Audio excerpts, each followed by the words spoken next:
আজকে বানাচ্ছি লাউ চিংড়ি। এই চিংড়ি মাছটা ভেজে নিচ্ছি। আর এখানে আছে লাউ। লাউ চিংড়ি আমার একা মতন বানাচ্ছি। এমনিতে দুবার খাবো। তো রাত্রিবেলা বানাচ্ছি। খুব ইচ্ছে করছে লাউ চিংড়ি খেতে, আর অনেকের জন্য তো বাসুইতে নেই, সেই জন্য আমি বানিয়ে নিচ্ছি। আজকে রাত্রে খাবো লাউ চিংড়ি দিয়ে, গরম গরম ভাত দিয়ে। তো চলো দেখতে থাকো আমার লাউ চিংড়ি বানানো। এর মধ্যে দিয়ে দিলাম জিরে আর তেজপাতা।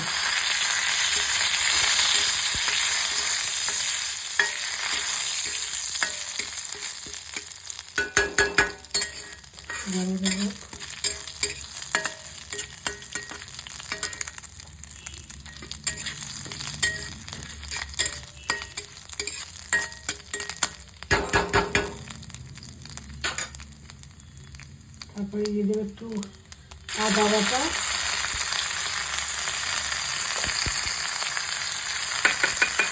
দিয়ে দেবো একটু জিরের গুঁড়ো,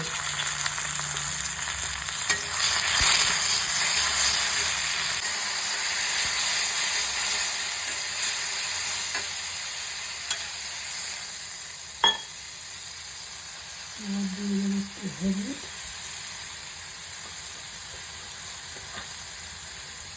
দিয়ে দেবো নুন,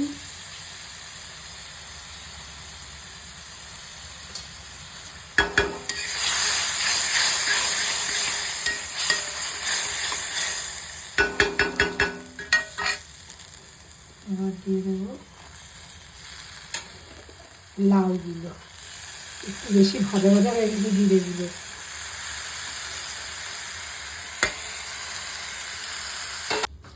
আর দিয়ে দেবো একটু মিষ্টি। তারপর জল বেরিয়ে গেছে অনেক, এই জলেই সেদ্ধ হয়ে যাবে। সেদ্ধ হোক, পরে এই চিংড়ি মাছগুলো দেবো। একটু ঢেকে দেবো, ঢেকে দিই, হতে থাক। আমার গাছের লঙ্কা এগুলো দিয়ে দিলাম। চিংড়ি মাছটার পরে দেবো, আগেটা সেদ্ধ হয়নি ভালো।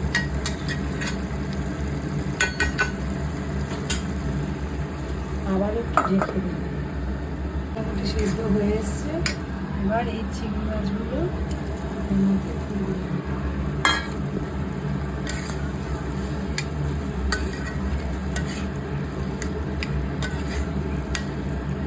মাখা মাখা হোক।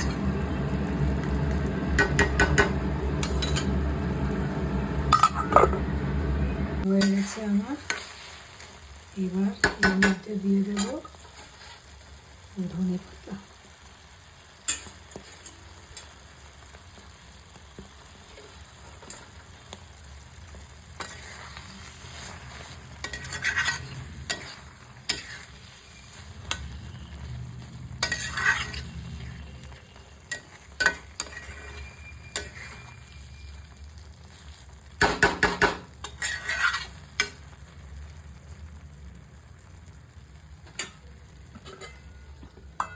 ঢাকা দিয়ে রাখি। এই হয়ে গেছে আমার লাউ চিংড়ি। ওই লোহার কড়াইতে করা হয়েছে, কারণ খাই সেই জন্য একটু রঙটা একটু একটু কালচে হয়ে গেছে, কিন্তু আমি ইচ্ছে করেই লোহার কড়াইতে এখন খাই। দেখো খেতে খুব ভালো হয় জানো তো। লাউ চিংড়ি দিয়ে আমার আর কিচ্ছু লাগবে না, এই লাউ চিংড়ি দিয়েই ভাত খাওয়া হয়ে যাবে।